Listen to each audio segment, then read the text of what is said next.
Mississippi State made fireworks of their own on July 4th, landing a big-time commitment that could reshape the 2026 class. But while one star chose Starkville, another slipped away. What does it mean for the Bulldogs? Let's break it down.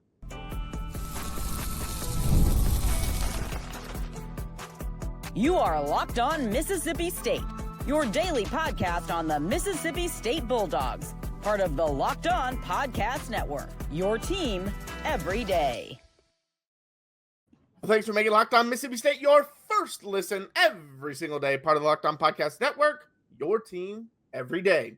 Today's episode is brought to you by Gametime. Download the Gametime app, create an account, and use code LOCKEDONCollege for $20 off your first purchase. I'm Jaron, Spor, National College Football writer at Athlon Sports. That's Landon McBride. We've got a recruiting show for you today. We obviously mentioned some football recruiting news in the intro, but we also got to talk some baseball news as Drew Wyres has committed. We're going to talk about that commitment, and is it that big of a deal? Had a great season last year, but it was in lower ball, so we're going to kind of break that down. And then, of course, every Monday we give our top dog of the week, and so we'll give you that. That'll be at the end of the show, which is basically who we think deserves some recognition in Mississippi State athletics. But let's start with some football news. We started and kind of concluded Friday's show with the announcement of two commitments was going to be happening that day. Tomareo Johnson was one of them. He's a 6'2 safety, 3-star from Mississippi. The other one was Jaron Holmes, who was a 6'2 safety. They were almost built identical. One is listed at 190 on Rivals, the other 200. He's from Louisiana. He was committed to Louisiana, but then it came down to Houston and Mississippi State. He chose the Houston Cougars. So, Landon, kind of what was your thoughts? I was a little shocked that Holmes ended up not coming to Mississippi State. I think I said that on Friday, Thursday, whatever day we really broke down their those commitments. I was like, I would be shocked if both of them do not pick Mississippi State. Well, I was shocked. Yeah. I will say, and someone's going to comment saying I'm just playing the results here, but I did like Tomareo Johnson. I liked his tape from what I've seen better than Holmes. Yeah. I thought he was a little bit more of a ball hawk, but I can see why you don't need to go all in on both of these guys. We've talked about it a few times, how a lot of their defensive commits are safeties. I think this brings them up to 5 or 6 commits at safety in this class. Yeah, in the deep, we said they had to get busy defense. We didn't just mean one position.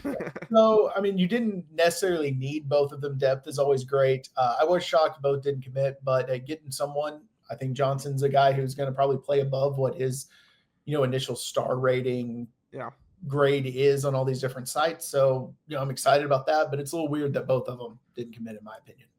Yeah, and Tomareo Johnson was a really cool story. We mentioned on Friday just kind of the other offers he held, Texas Tech, Vanderbilt being two notable ones, UNLV and Tulane were some other ones, which are a great group of 5 programs.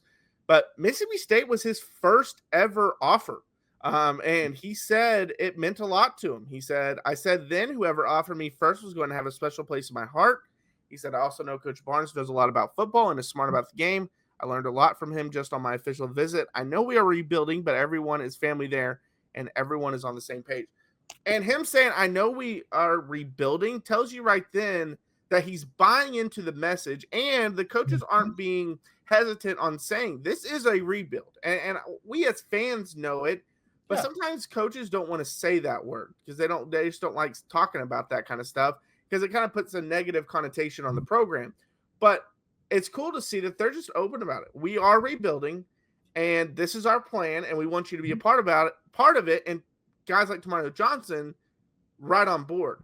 And this is also, for those that don't remember, and we talked about it also on Friday, but Iverson McCoy obviously committed to Ole Miss on Thursday. And it was reported that Tomareo Johnson was kind of who they have changed their direction to kind of replace him in the class, if you want to call it that. I don't love saying replacing because I still think if Iverson McCoy comes sign day, it's like, actually, I want to be a Mississippi State Bulldog. I don't think they say no to him. And so we'll see what ends up happening in that commitment. I still think there's a lot of things that can change in that one. But Tomareo Johnson, when you have a guy as your I don't want to say backup again because then it kind of puts negative on that because I still think Tomareo would have came even if Iverson committed, but he was kind of the backup choice there. to have him on board, that's great because you don't want to go to your C, D, E, F options. Yeah, you don't want to go any farther than that. And I wouldn't really, and I know what you're saying with him being a backup plan. He's not really a backup plan. It's more of just a parallel plan. Like they wanted both of them. Yeah. And, but no, I think he's a great fit. I do hope they continue to address other areas on defense. Yes, he is, I believe, the 5th safety commit. And then I think they have 2 corners. And I think one of those corners is someone who may switch to safety, one of those situations, whoever, what recruiting service you look at has them at different positions. So hopefully they start addressing the front 7 a little bit more in the defensive recruiting. But I like where they're going because you can't have too many defensive backs. When you're playing probably 3 corners, 3 safeties, most snaps, 5 defensive backs, you got to have a lot of bodies and you got to have a lot of guys who are on different timelines. Some that are going to start very quickly, some that are going to take a little development. So you're not having to replenish that stockpile every 2 years where you can kind of just pull guys who learn the system. So I like where they're at. I like Johnson, but they got to keep stacking the wins, preferably at other positions. Yeah, and that just shows with him being the first offer, again, their evaluations are really good. Now, we'll see what he becomes as a player because obviously that matters when we say the evaluation is really good. But if you see a guy and you offer him early on before a lot of other guys, that shows that you're kind of ahead of the curve on your evaluating. And it obviously meant a lot to him because he talked about it. He talked about it meaning a lot. And he talked about whoever ended up sending that first offer was going to mean a lot to him. And so that was really cool to see as well. And so obviously the Javon Holmes one, it kind of sucks because he's got really good tape too. And you mentioned that you don't like to say that, oh, it's not that big a deal kind of thing. But that's true because, well, he didn't have the Power 4 offers that Tomareo Johnson had. I mean, he had Houston, obviously, with Mississippi State, but those were the only 2.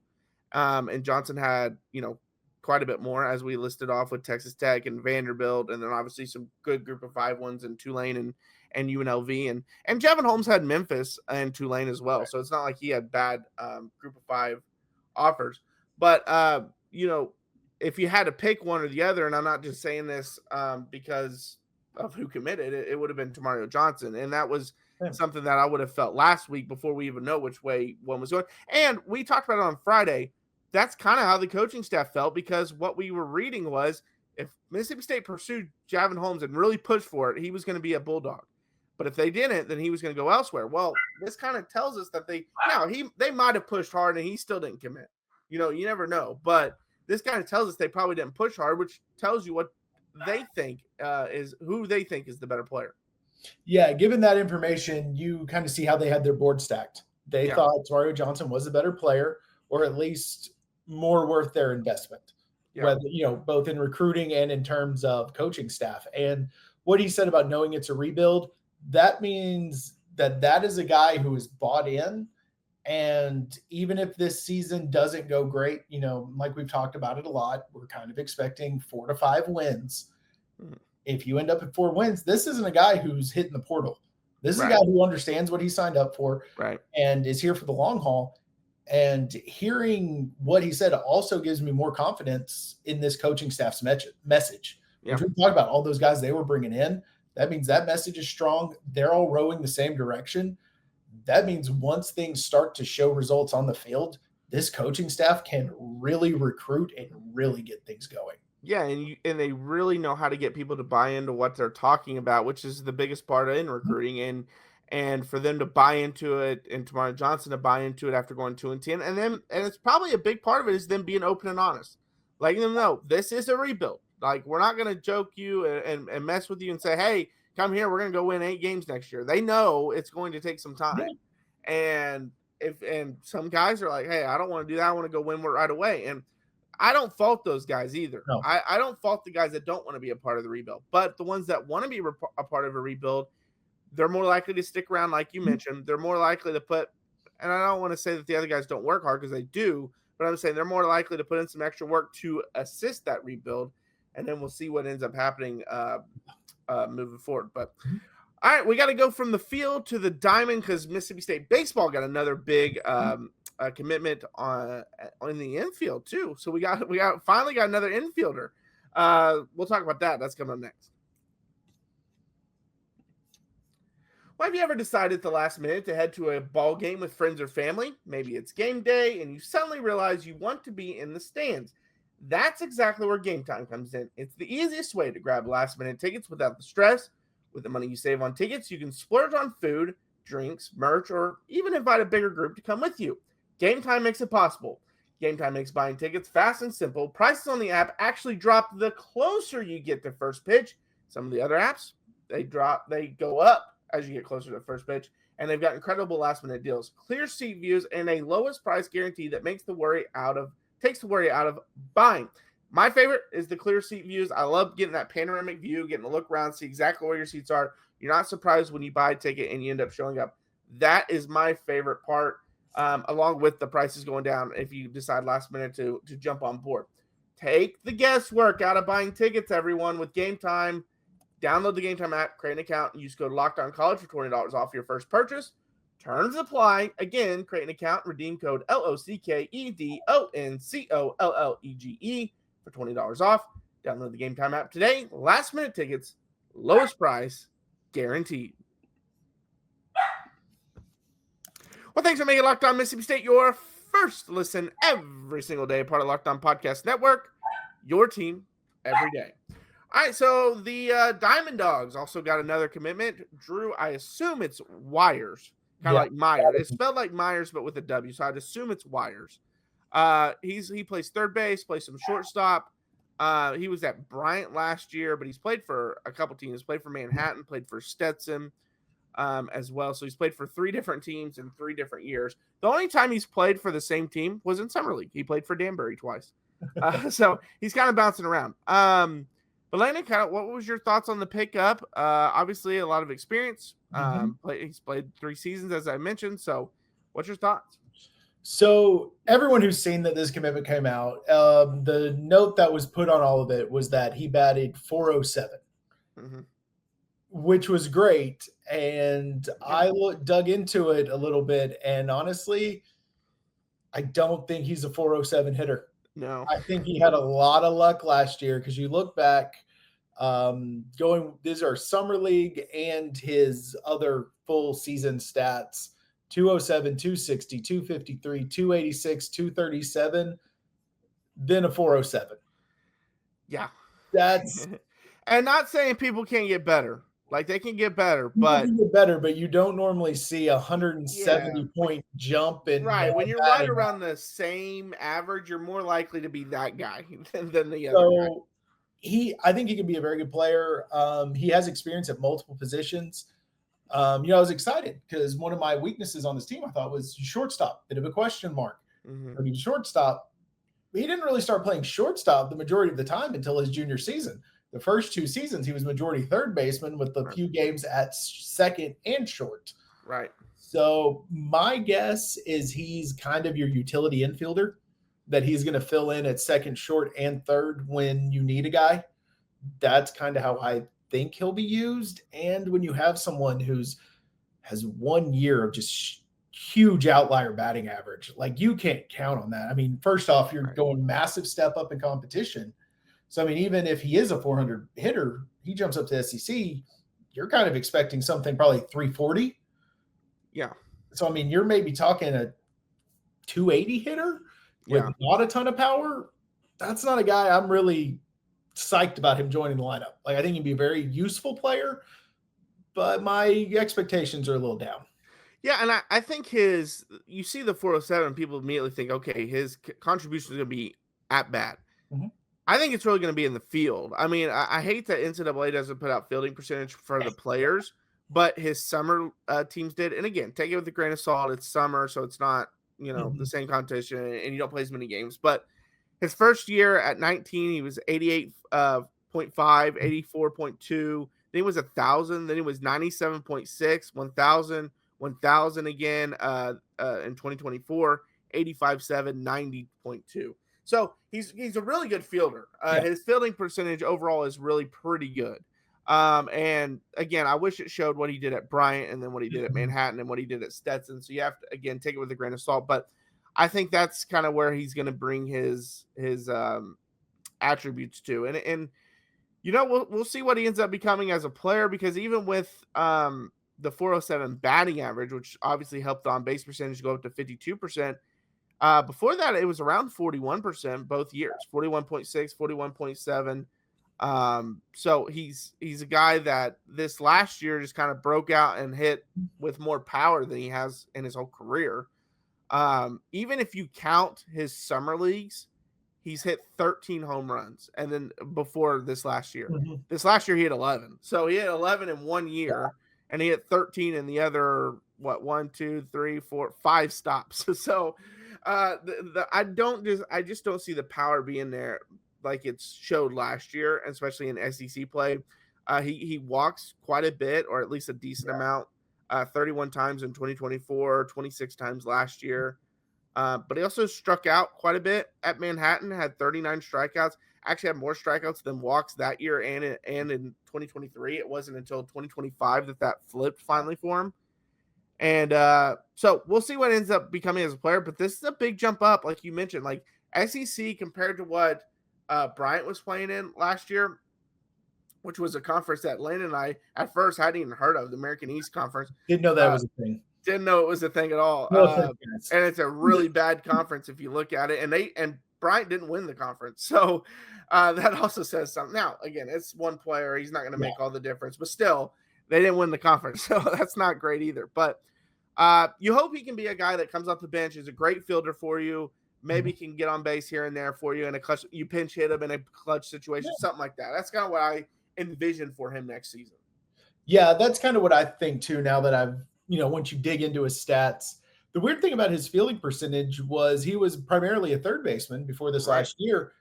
Those lowest percentages that you read off were all at third base. Right. So, which is weird because third base is normally considered an easier defensive position than shortstop. It's usually the guys that can't quite cover the ground at short, they go to third. Yeah, the guy with a little bit more power who's a little bit slower. Yeah. The third. And it's weird that he's so much better at shortstop. Maybe it's smaller sample size situation, but I don't know. I really think that after kind of looking at things that he'll probably be your primary backup utility guy at multiple positions. Yeah. He won't have quite starter at bats, but he'll be close to it because he's going to fill in so often. And I bet he, probably bat him like either second or like ninth. He's the guy that you just want to, he's going to go up there, tough at bat, squeak a couple through the middle, get on, has decent speed. I mean, he's not someone who lights up the base paths, but 9 steals, 6 steals, 10 steals, those are not terrible numbers. So someone you actually have to worry about on the base paths. I think he's a useful piece, but when you have a guy who's batting 407, you tout that, you blast that, you brag about it. But I think fans need to be kind of prepared that don't expect a 407 batting average and the type of player that you think comes with that. But I think he'll be a very useful player.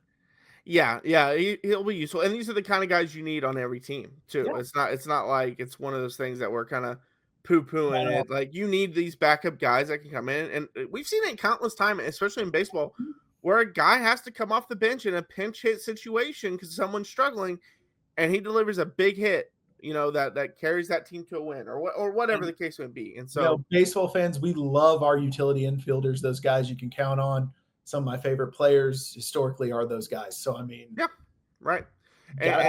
You got to have them. And especially when we've talked about many times, infield is kind of where they're weak at. So needing that help as well. So we'll see what ends up happening with him. And he'll have a chance to start just because we mentioned how weak they are in the infield. Now, we both think he will be more of a utility guy off the bench. So he's got a shot at shortstop. He'll get a shot for sure. All right, and this top dog of the week, we'll do that up next. I've got a first timer for my top dog of the week. I'll talk about that. That's coming up next.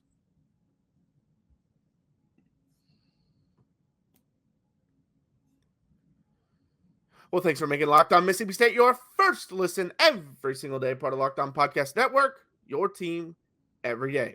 All right, Landon, who is your top dog of the week? All right. Well, this one's kind of obvious based off of things we've been talking about. I'm going with Coleman Hutzler. I mean, we've been talking about, hey, we got to have some defensive commits. Yep. He's bringing them in. You would have liked to see 2 last week, but hey, Tomareo Johnson's a very good player. We think they're trending in the right direction on that side of the ball, at least on the commitment and recruiting side of things. So I think one of our first podcasts, I kind of probably talked a little trash about him, said he's not really a guy that I believed in as a coordinator, but so far he's doing a good work in the offseason. So hopefully it continues. Yeah.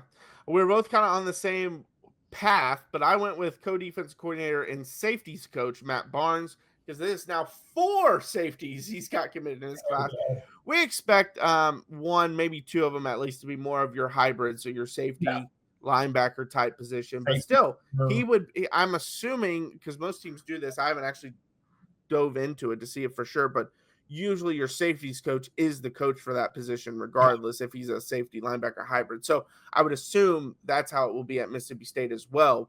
But yeah, you got another one in Tomareo Johnson after losing out on Iverson McCoy. Obviously, you lost out on Javin Holmes as well, but you've got 4 of them committed in the class. And they're from all over. That's the best thing about it. They're from all over. You got a guy from Georgia. You got a guy from Mississippi. You do have another one from Georgia, but then the other one is Tennessee. So it's all in the Southeast, Southeastern Conference area at least. But you got 4 commitments, and you mentioned how they had to get some defensive recruits. We've talked about that many times. Well, Matt Barnes is doing his job. We got to have the other ones step up. Yeah, those guys are doing their job. Hopefully, like we've mentioned, they got to start spreading it out, get some linemen, get some linebackers, maybe a couple corners to mix in with these safeties. But things are going the right direction. A lot of time we've been praising the offensive line and the changes that are happening there. Now we're starting to see it, at least in the defensive secondary. Right. So we're seeing the seeds of the rebuild. We saw it with the transfer portal and how they addressed the areas they had to there. And we're seeing the areas they're attacking and recruiting. So if they hit on these evaluations, they're moving in the right direction. Yeah, now we just need Vincent Dancy and David Turner, our defensive ends, our defensive line and defensive end / outside linebacker coach. We need them to start landing some recruits, though, because the one thing I will say, I will say in the SEC, if you do not win in the trenches on both sides, you are never going to be a good team. You just won't be. And we've seen Phil Loadholt, he's putting in the work on the offensive side. And so they have a chance to be good at that position in the future. Obviously, we don't expect a whole lot from this season. We expect it to be better, but there's still a lot of work to be done on the offensive line. And so that's not fair to expect Phil Loadholt to turn around like that. But on the defensive side, and we think they will be a little better this year because of what they're doing in the transfer portal, but they got to start getting some high school guys too to go along with that. Because, again, in the SEC, people know it. If you watch the SEC, those defensive and offensive lines are littered with NFL players. And if you don't have players ready to stand up against those guys or go toe-to-toe with those guys, you're going to get pushed around. Yeah, and even if they're not a guy who's going to play at the NFL level because of talent, it's a guy who is NFL sized. Yeah, right. So you at least have to get some big bodies out there because you can't get bullied. If you get bullied, it's over. That's both sides of the ball, because if your defensive line isn't holding up, your linebackers look bad. And if that quarterback has all day to throw, your secondary, doesn't matter how talented they are, they will get burned. So defensive line has to start. We got to start seeing those guys like the factory, get those guys in to step in when the transfers leave. Yeah, for sure. And again, transfer portal is still a great tool. And people are still, we have to also kind of switch our mind with the transfer portal now, because it's always been so recruiting, high school recruiting focused. Like you have to have a top 5 class to compete for a national championship. But transfer portal has changed things. You can fill some holes that way. And so it's not to say that you can't get some guys in the transfer portal if you're not able to land some of these high school guys, but it's better to build a culture and a team through the high school ranks than it is the transfer portal ranks. So we'll see what they end up doing there. But all right, well, thanks for making Locked On Mississippi State your first listen today. For your second listen, check out The Portal Show. Brian Smith has the latest rumors, portal entries, and signings. Be the most informed fan on the rapid changes to the college football landscape. Find The Portal on YouTube or wherever you listen to your podcast. I'm Jaron. Check out my work over on Athlon Sports. That's Landon. Follow us, Locked On Mississippi State, on YouTube, Instagram, TikTok, Twitter. We post daily videos Monday through Friday. Also hit that like, subscribe, and ring the bell over on YouTube. It helps us greatly. We love the interaction. It also lets you know anytime we post any videos. But like I said, we love the interaction. So we post a comment every single time on our YouTube videos. We love going back and forth with you guys. We hope you had a great 4th of July as well. And we actually interacted with several people on the 4th of July. And so we were able to comment with you guys back and forth. But yeah, hit that like, subscribe, ring the bell. Since we have said that our goal is 1,000 subscribers by early in the football season, I think we gained about 15 since we started saying that, since we said that Friday. So just over this weekend, we've gained about 15. So thank you to you guys. But yeah, keep getting the word out there. Spread around. We're hoping to bring you the best Mississippi State coverage, athletics overall, not just football. But with football starting up, that's obviously going to be the big one here soon. But until next time, Hail State. Hail State.